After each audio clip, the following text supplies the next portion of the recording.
তেহরানের রাষ্ট্রীয় টেলিভিশনের সরাসরি সম্প্রচারে ছিলেন সাহার এমামি। হঠাৎ বিস্ফোরণের শব্দে কেঁপে ওঠে ভবন। স্ক্রিনে ভেসে ওঠে ধোঁয়া, ধুলা আর ধ্বংসাবশেষ। এই সময় এক মুহূর্তের জন্যও বন্ধ হয়নি সম্প্রচার। তর্জনী তুলে ক্যামেরায় সাহার বলেন, এইমাত্র যে শব্দ শুনতে পেলেন এটি আমাদের মাতৃভূমির ওপর আগ্রাসনের শব্দ। এটি সত্যকে স্তব্ধ করার চেষ্টা। এরপর আরেকটি বিস্ফোরণ। এবার স্টুডিও ছেড়ে যেতে বাধ্য হন তিনি, কিন্তু কিছুক্ষণ পরই আবার ফিরে আসেন অন্য স্টুডিও থেকে লাইভ সম্প্রচারে। এই দৃশ্য ছড়িয়ে পড়ে বিশ্বজুড়ে।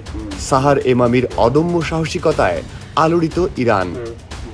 দেশটির প্রেসিডেন্ট মাসুদ পেজেশকিয়ান তাকে সংগ্রামী, অটল এবং অদম্য চেতনার প্রতীক হিসেবে বর্ণনা করেছেন। সরকারের মুখপাত্র ফাতেমে মোহাজেরানি তাকে তুলনা করেছেন পারস্য উপাখ্যান শাহনামার বীর নারী চরিত্র গর্দা ফরিদের সঙ্গে।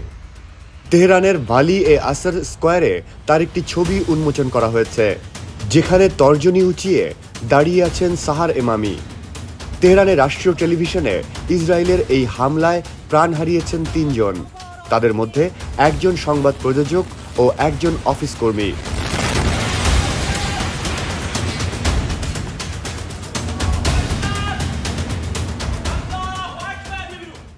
এই ঈদে জামা জুতো অ্যাক্সেসরিজের ডিসকাউন্ট।